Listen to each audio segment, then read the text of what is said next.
Alors, si tu cherches la station autonome ultime, je pense qu'on l'a ici hein, devant moi, la All Power R4000. Alors, si tu cherches à à alimenter ta maison, à être autonome à l'atelier, être autonome sur un chantier, être autonome en camping, en van, je pense que ce type de matériel est vraiment fait pour toi. On promet 4000 watts de sortie, on promet 3600 watts heure de capacité.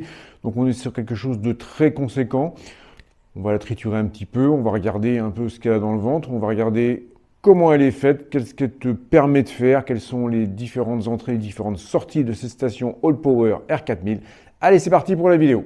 Alors on est quand même sur une station d'une forme assez conséquente et surtout d'un poids qui est non négligeable puisqu'on est sur environ 45 kg. Alors vous me voyez assis à côté tout simplement parce que je ne vais pas la monter sur une table parce que je suis tout seul et que tout seul 45 kg pour la monter sur une table c'est un peu risqué et j'ai pas envie de me casser le dos. Bon, à deux personnes, on aura les deux grosses poignées qui sont ici pour la lever, grande poignée avec du grip en dessous pour éviter de glisser. Donc à deux, on pourra facilement la porter si on a besoin. Elle est montée sur des roulettes en caoutchouc à l'arrière et sur l'avant, on a des gros patins pour la faire reposer. Donc elle est parfaitement horizontale une fois qu'elle est posée. On a ici, je vais vous montrer, je vais la lever un petit peu, je vais enlever ça. On a une deuxième position. On peut la mettre également comme ça. Voilà, parce que ici sur l'arrière, on a des patins qui permettent de la positionner comme ça. Alors si jamais dans l'emplacement où vous voulez la stocker, dans votre camion, dans votre van, ou la mettre qu'elle prenne un peu moins de place, la position verticale est tout à fait possible. On a ici une poignée trolley qui va nous permettre, quand on va être en position sur ces roulettes à l'arrière, de venir la rouler plus facilement. On va venir la prendre par la poignée ici et on va la balader comme un caddie. Donc ça c'est plutôt bien pensé. Parce que compte tenu de son poids, on va pas pour la prendre par la poignée, ça va pas être facile, mais la poignée trolley télescopique, c'est plutôt pas mal et ça permet une bonne prise en main. Donc ça, je vais la ranger. Voilà un petit peu pour son ergonomie, hein, donc 45 kg, bon, c'est un joli bébé quand même, mais on a une capacité importante, donc on a des grosses cellules à l'intérieur, donc on est obligé malheureusement d'avoir une batterie, une station qui va être de taille conséquente, hein, ça, l'un va avec l'autre, malheureusement, on ne peut pas avoir des grosses capacités et des petites batteries. Allez, on va regarder en détail ce que je vous ai montré de loin tout de suite. Donc les grosses poignées de portage qu'on a ici, vous voyez, poignée assez large, hein, on peut largement y mettre sa main, quasiment voire deux mains, et l'antidérapant en dessous, en orange, qui permet d'avoir vraiment une bonne prise en main. Sur la partie arrière, on va trouver les roues en caoutchouc, donc caoutchouc un peu souple, ce qui va permettre de rouler un peu sur des terrains, même quand c'est pas forcément tout à fait droit. Et ici, ce que je vous ai montré, une deuxième série de tampons qu'on a ici, qui permettent de la mettre en position verticale. Alors, voilà, donc on a deux tampons ici, et on va pouvoir mettre ça en position verticale si on a besoin.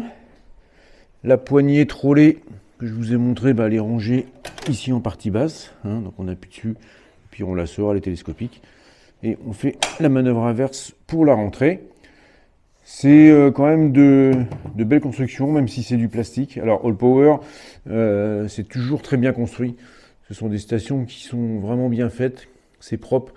Alors on a des montants et puis une structure intérieure qui doit être métallique ou aluminium forcément, hein, pour sa rigidité, pour fixer les différentes poignées. Mais on a un habillage plastique en extérieur.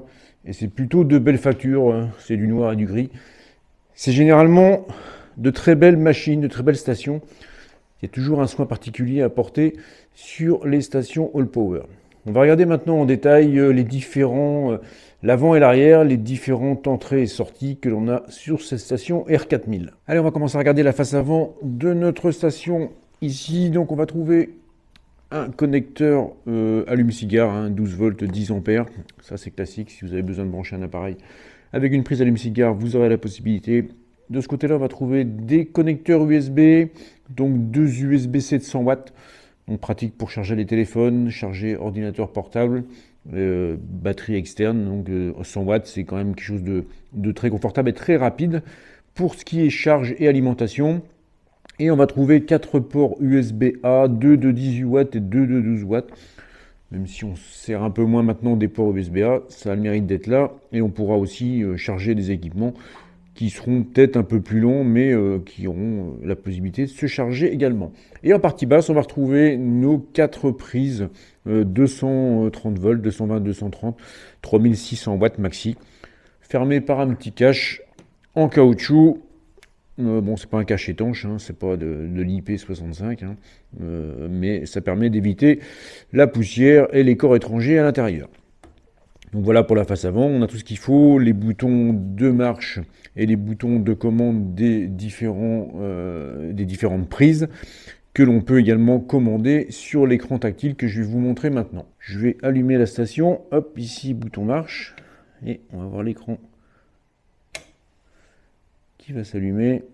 La petite animation All Power. Alors c'est un écran tactile qui va nous donner les informations sur la station et qui va nous permettre de naviguer dans les différents menus. Donc on a déjà en première information affichée le pourcentage de charge restant dans la batterie. On peut aller ici pour voir un peu plus de détails. Voilà les différents paramètres de la batterie. On va trouver la température. On va trouver le pourcentage de charge. Ici, on a aussi le temps restant. Alors ici, on a un temps qui fluctue parce qu'on n'a rien de branché dessus. À partir du moment où on aura des appareils qui seront branchés en sortie, là, on a des 0,4 watts qui sortent. Je pense que c'est la consommation de la station en elle-même. Donc, c'est pour ça que le temps fluctue entre le moment où on a 0 et 0,4 watts. Donc ça nous donnera le temps restant en fonction de l'appareil qu'on aura branché dessus. Ici, on va pouvoir commander les différents ports. Donc ici, vous voyez, ça a allumé les ports USB. Donc c'est la même chose que ce bouton-là. Soit on le commande sur l'écran tactile, soit on le commande sur les boutons. Ici, on va faire pareil pour allumer les prises 220. On va appuyer ici. Donc voilà, ça les déclenche ici. Elles sont passées en orange. Ça veut dire qu'elles sont actives et qu'on peut brancher des choses dessus. Si on veut les couper, on pourra les couper également ici. On va avoir différents écrans, différents menus. Alors, à savoir que on n'a pas de français. Alors, c'est pas un problème non plus qu'on n'ait pas le français, puisque les différents écrans sont parfaitement lisibles. Ici, on va trouver donc l'indication de la fréquence et le choix de la fréquence qu'on veut mettre. Le buzzer on-off, c'est juste pour savoir si on a les bip bip quand on touche l'écran, donc ça ne sert pas à grand chose.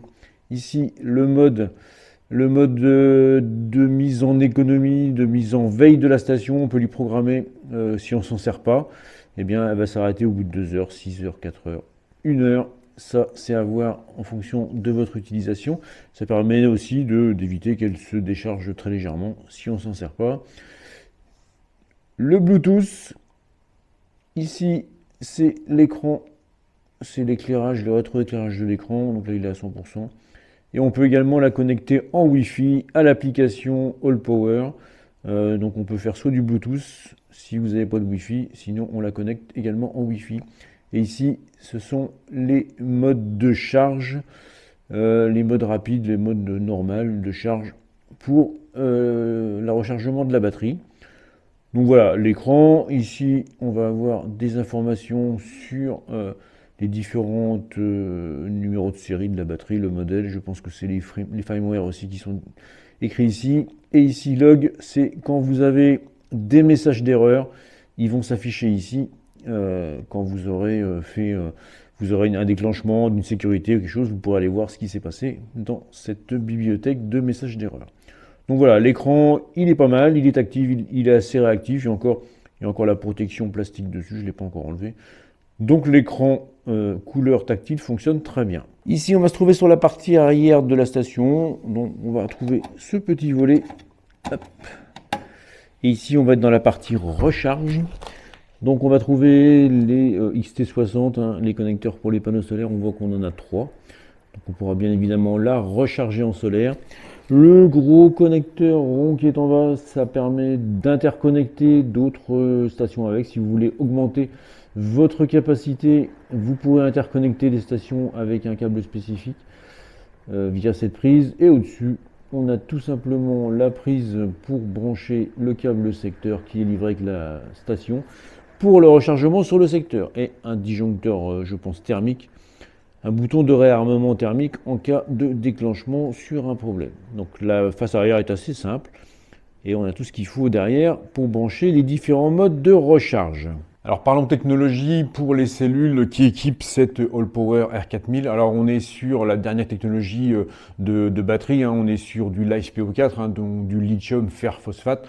Alors pourquoi c'est des technologies qui sont intéressantes? Parce que déjà on va assurer des cycles de recharge sur une très grande longueur de temps, c'est-à-dire que on nous annonce 3500-3600 cycles de recharge avant de perdre 20% d'efficacité de la batterie. Donc si on raisonne 3500 cycles sur ce type de batterie, ça veut dire que si on fait un cycle par jour, on va arriver à 10 ans avant d'avoir perdu 20% de l'efficacité.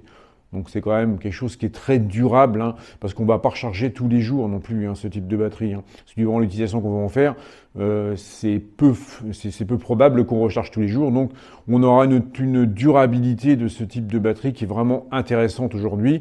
Et également, lithium fer phosphate, ce sont des batteries qui ont un haut coefficient de sécurité par rapport au lithium-ion. C'est beaucoup mieux maîtrisé en termes de sécurité et c'est quelque chose de très important quand on utilise ce type de station au quotidien, d'avoir également des preuves et des gages de sécurité importants. Donc on est vraiment sur une technologie avancée, une technologie qui est à la pointe de ce qui se fait aujourd'hui et on est quand même vraiment très bien pour cette durabilité et cette sécurité sur cette station Allpower R4000. Bon bah alors maintenant, hein, puisqu'on a vu la description de cette station, eh bien on va la mettre à l'épreuve. Donc je commence par quelque chose de quand même assez conséquent, ce petit chauffage. Donc ça, les éléments de chauffage, hein, tous les appareils de chauffage, ce sont les choses qui sont les plus gourmandes.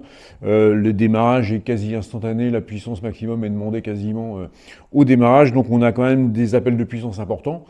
Ici, c'est un chauffage qui fait 3 kW. Donc on va commencer doucement avec celui-ci. Je ne vais pas le mettre au maximum au niveau de la chauffe, même s'il y est ici.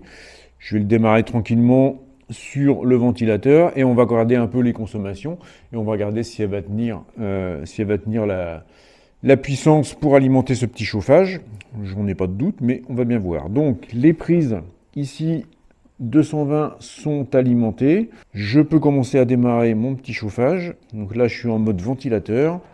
Je vais filmer en même temps, je vais vous montrer un petit peu l'écran pour que vous puissiez voir un peu les puissances consommées instantanément. Donc ici, on n'a pas grand chose, hein. On est sur 26 watts pour le petit ventilateur.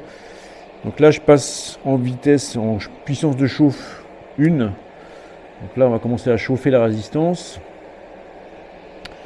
Et là, je démarre le thermostat du chauffage, je le mets à fond directement. Voilà, on voit que ça monte. On arrive à 600, 700, 800, 1 kW. Donc là, on est en vitesse 1, donc on est autour d'1 kW. Je vais mettre en vitesse 2. Et là, on devrait arriver normalement aux 3 kW annoncés par le chauffage. Donc là, on voit que ça monte quand même. Voilà, on arrive à 3150 watts, presque 3200 watts. Voilà, bon, vous voyez, on a perdu 1%. 3200 watts. Bon, ça ne bronche pas du tout. On a le petit ventilo qui s'est mis en marche sur la station. C'est pas du tout bruyant, hein. Donc on est à 2800 watts. Eh bien, on va lui rajouter un petit quelque chose pour aller un peu plus haut. Je vais aller mettre un autre appareil. Alors, je garde mon chauffage, 3000 watts, et je lui rajoute mon déshumidificateur qui fait en gros 750 watts. Et puis, il y a la pompe de relevage. Il va se mettre en mode déshumidification parce qu'on est à 59%. Donc, il va bien pomper aussi. Donc, on va voir. Je vais démarrer d'abord le chauffage. Non, je vais démarrer d'abord le déshumidificateur pour voir sa puissance réelle. Et puis, on va regarder en mettant le chauffage. Et bien, si on tient également avec. Si, c'est ici. On va regarder la puissance. Alors, qu'est-ce qu'on a? Ça me souffle dans la figure, ça. Je vais le tourner un peu. Voilà. Donc là, lui, il consomme. Voilà, on est autour des 460 watts. Il vient juste de démarrer. La pompe de relevage n'est pas en fonctionnement. Donc on a 460 watts. Sur le total, on a perdu 2%. Voilà.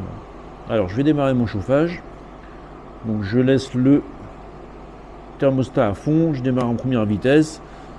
Voilà, donc là, c'est le ventilateur, donc on va quasiment rien voir. Vitesse 1. Donc, voilà, tout de suite, on voit que ça monte assez rapidement. En vitesse 1, on va cumuler avec les deux appareils autour des 1600 watts. Et je vais faire la vitesse 2. Allez, c'est parti. Voilà, 3006, 3007. Là, ça bronche pas. Alors, on n'est pas encore aux 4000 watts. Il faut savoir que cette station en crête, donc en appel de puissance, en instantané, elle va pouvoir absorber jusqu'à 6 kW. Donc, c'est quand même quelque chose d'important. Donc là, on est à 3261 watts. Donc, je vais pouvoir en rajouter encore un petit peu pour essayer d'aller jusqu'aux 4000 watts et voir comment elle se comporte. On va passer encore avec un appareil en plus. Alors là, comme vous pouvez le voir, donc j'ai toujours mon chauffage, j'ai toujours mon déshumidificateur et j'ai rajouté mon aspirateur qui fait 1000 watts. Donc, écoutez, on va voir comment ça va se comporter. Si je calcule bien, déjà ça plus ça, j'ai déjà 4 kW. Donc, normalement, je ne devrais pas pouvoir aller plus haut. Donc, je vais démarrer le déshumidificateur en premier. Alors, ça va faire un peu de bruit, hein, forcément, je vais démarrer l'aspirateur. Je regarde sur mon tableau. Hop. Allez, je filme en même temps. Donc là, on est sur toujours nos 460 watts. Je vais démarrer mon l'aspirateur, je vais le démarrer en dernier parce que du coup, je vais démarrer mon chauffage. Donc, je me mets directement sur la position 2. Là, on monte à... on est arrivé presque à 3 kW, donc je pense que 4 kW, 3,5, je pense que ça va sauter dès que je vais mettre l'aspirateur. Alors au démarrage, il va peut-être prendre le pic d'intensité, on va voir. Je rajoute 1000 watts et on voit ce que ça donne. Je pense que ça va disjoncter forcément parce que là on est déjà à 3,2. Si je mets 1000 watts en plus, appel de puissance, allez go c'est parti, on est joueur. Voilà, fatalement c'est normal. 4000, on a été à 4200, 4300 watts, donc c'est normal que ça ne tienne pas sur cette puissance-là, c'est logique. On va redémarrer les prises, on va regarder dans le journal, je vais vous montrer en même temps, le journal des logs. Donc on a un événement qui est ici, qu'est-ce qu'il nous met? Inverter, output, voilà, on a dépassé la puissance maxi. On est en cumulé, on est largement au-dessus des 4000 watts. Donc il a fait son boulot, lui il ne va pas se mettre en surcharge. Alors j'ai repris mon aspirateur, je vais jouer avec le chauffage 3000 watts, l'aspirateur 1000 watts, donc je suis en théorie à 4000 watts. Et je vais voir si je démarre ma ponceuse à 400 watts, j'ai dit, ou 500 watts, 4005, non 400 watts, 4004. Donc normalement on devrait dépasser la puissance. Ici donc on a le chauffage qui est toujours autour de ces 3000 watts lui. Donc lui je vais le laisser comme ça. Hop, on va filmer ça. Donc là on est uniquement avec le chauffage. Hop, on va allumer l'écran. Donc on est à 2700 watts. Donc là si je rallume ma ponceuse,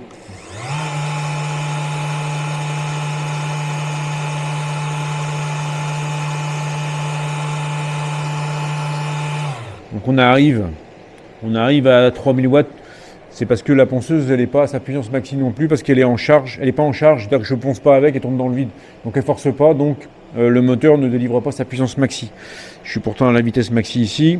Je vais allumer mon aspirateur. Donc là normalement,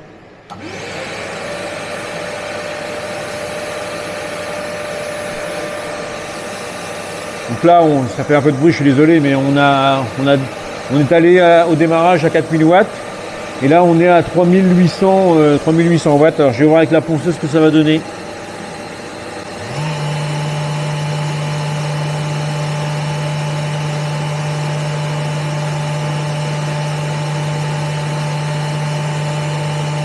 On peut voir, on est à quasi quasi 4000 watts puisqu'on a 3900 des boulettes. Donc là elle tient la charge sans problème. Hein. Donc là on est en train de baisser un peu mais on a perdu que 13% par rapport au départ. Et on a quand même des éléments qui sont très consommateurs. Donc je vais arrêter pour le bruit. Voilà, donc ça va se calmer un petit peu. 2500, 2700. Je vais arrêter mon chauffage. Voilà. Donc là, on n'a plus rien de branché. Donc là, on a vu le chauffage, l'aspirateur 1000 watts, donc on est déjà à 4 kW. Et on a branché la ponceuse. Donc, on est en théorie à 4 kW, on n'y était pas. On était à 2008. Et avec la ponceuse, on a frôlé les 4000 watts. Et impeccable, elle tient bien les 4000 watts. Là, on aurait pu continuer à travailler comme ça le temps que la charge le permette. Eh bien, on aurait pu travailler comme ça et on aurait pu rester avec tous ces outils-là. Vous voyez que c'est quand même assez puissant pour mettre en service quand même des choses qui sont très consommatrices d'énergie et qui sont vraiment des appareils qui sont réputés pour avoir des pics d'intensité au démarrage, notamment lui, hein, parce que quand la résistance se met en marche, eh bien, ça pompe quand même pas mal. Lui, quand il est démarré, on est monté au-dessus de 4000 watts, 4200 watts, le temps que ça soit l'appel de puissance du démarrage. Donc elle n'a pas bronché non plus, puisqu'elle peut aller jusqu'à 6000 watts de pic. Là, vous voyez, en termes de maniabilité et de transport, c'est super facile avec la poignée trolley, ça se balade tout seul. On n'a vraiment aucune difficulté à le déplacer lorsqu'on veut changer de place la station. Malgré ses 45 kg, eh bien, avec cette poignée-là et les roulettes, ça se fait de manière très simple. Donc là, je viens d'essayer de la mettre en charge. Donc elle est tout simplement branchée sur une rallonge. Et là, on a en ce moment 1000 watts de charge. Donc, alors, je ne sais pas si elle nous indique si on fait ça. Non, elle nous indique peut-être que ici, si on fait ça, alors, on a 1000 watts de charge hein, à 50 Hz. Ça ne nous indique pas le temps restant. Pas l'impression que ça nous indique le temps restant. Ah si, charge time, 2,8 heures. Voilà. Donc je pense que je suis limité aussi par la prise sur laquelle j'ai branché. J'ai une rallonge qui n'a pas forcément une très grosse section non plus. Donc ça, forcément, on perd un peu. Mais on est quand même à 1000 watts. Et données constructeur pour me remettre à 100% la batterie sur une alimentation qui va disposer des caractéristiques attendues. Hein, donc je pense que moins de rallonge possible et une prise peut-être 20 ampères, eh bien on en a pour 2 heures à la charger de 0 à 100%. Donc c'est quand même assez rapide et on n'aura pas de difficulté pour la remettre en charge et l'avoir toujours chargée à la maison si on en a besoin. Si on a un problème, une coupure ou je ne sais quoi, ben on aura toujours de l'énergie disponible quand la station sera chargée à 100%. Alors pendant que la batterie est en train de se charger, je vais la laisser comme ça, donc on est toujours autour des 1000 watts de charge. Je vais vous montrer un petit peu l'application All Power sur mon téléphone. Donc All Power, elle est ici, je l'ouvre. Là, il retrouve. Donc j'ai 2 équipements connectés dessus puisque j'ai également la R1500, une autre station de charge de chez All Power qui est connectée. Pour l'instant, elle n'est pas allumée. Donc, par contre, on voit que la R4000 elle est connectée. Donc voilà ce qu'on voit sur l'écran. Donc on voit qu'on est en train de charger un 1011 watts. On voit que mes prises 220, je les coupe, elles sont en service. Donc je peux les couper, j'ai plus besoin de les laisser en service. Et on voit que la batterie, elle est en train de charger. On est à 48% de charge. Et si je veux, je peux allumer et éteindre les différentes sorties, que ce soit les sorties USB 12 volts ou les sorties 220. Donc voilà, et ici on aura les informations, comme là on a l'information de la charge, hein, de l'entrée à 999 watts. On aura également, quand on sera en utilisation, la charge qui sera utilisée sur la batterie à l'instant T. Donc ça peut être intéressant, je dis quand on est dans un camping-car, quand on est dans un van et qu'on a la batterie qui est à l'arrière, dans le coffre ou dans une soute, eh bien on la connecte, que ce soit en Wi-Fi ou en Bluetooth, puisqu'elle fait les deux, et on va pouvoir commander ou arrêter Si on a un chauffage qui est branché sur la prise, on va pouvoir le démarrer. Si on a un ventilo, si on a tout autre appareil, on va pouvoir, sans aller à côté de la batterie, sans aller juste à côté de la batterie, on va pouvoir le commander à distance et faire les opérations. Bon, il n'y a pas grand-chose, hein, mais il y a déjà ces deux opérations-là, marche arrêt, et surveiller l'état de charge de la batterie pour voir où est-ce qu'on en est. Donc l'application a le mérite d'être là, donc autant la télécharger et l'utiliser si on en a l'utilité. Autre possibilité que vous offre cette station, cette powerbank,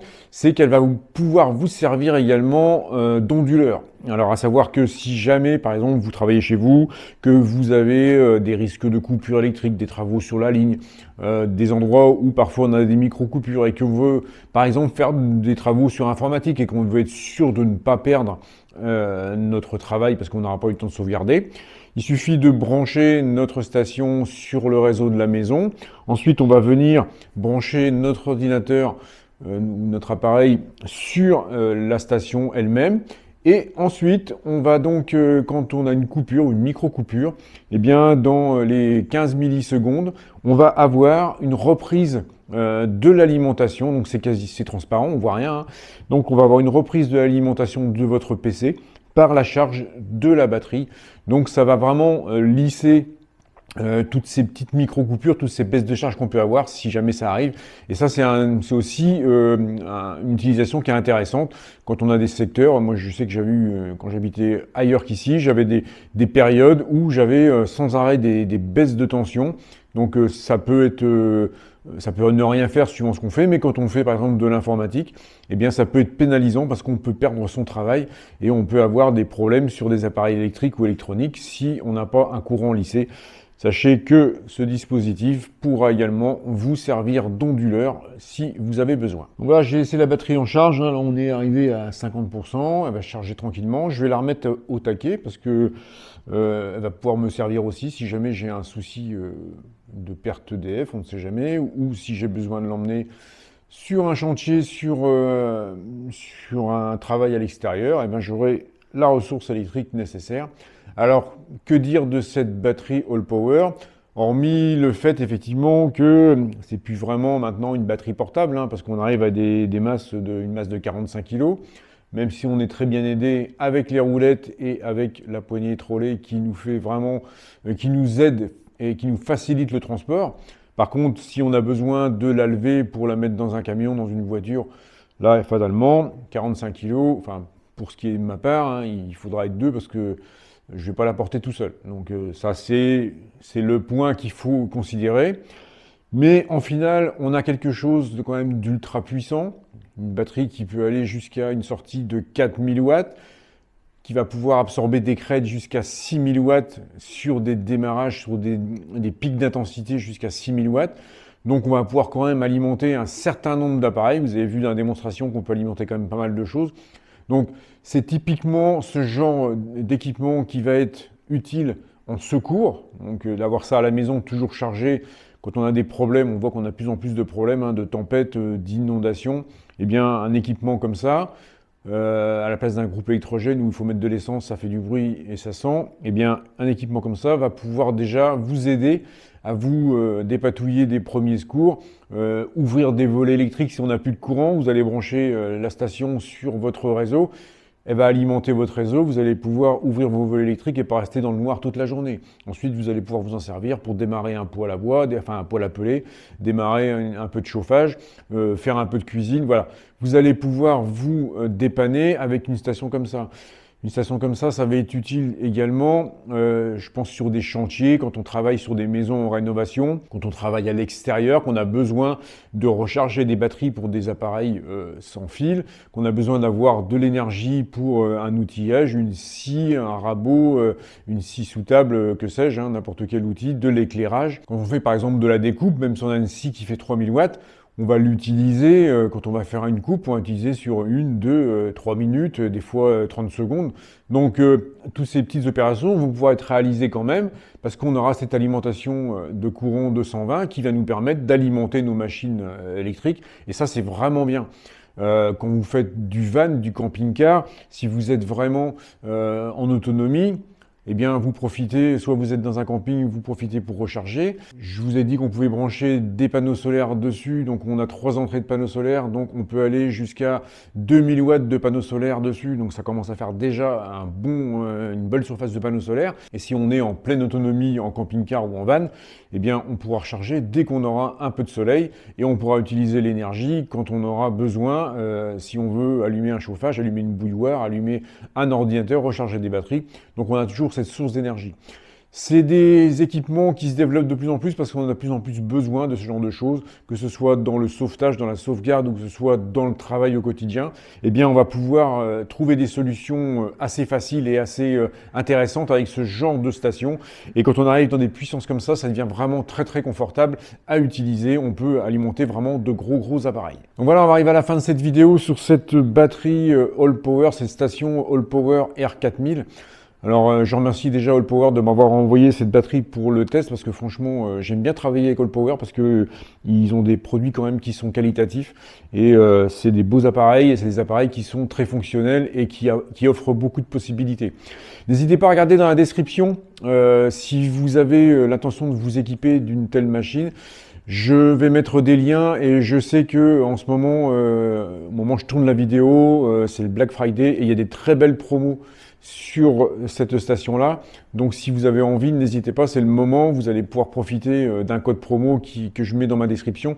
Donc vous pourrez l'avoir à un prix vraiment intéressant. Si vous avez des questions complémentaires, n'hésitez pas à m'écrire, n'hésitez pas à me mettre un commentaire et je vous répondrai. N'hésitez pas à vous rendre sur le site de All Power si vous voulez plus d'informations techniques sur cette station. Si vous avez aimé cette vidéo, n'hésitez pas à liker, n'hésitez pas à partager cette vidéo, n'hésitez pas à vous abonner à ma chaîne si ce n'est pas encore fait. On se retrouve d'ici quelques temps pour une nouvelle vidéo. D'ici là, je vous dis bricolez bien. Allez, salut, à plus!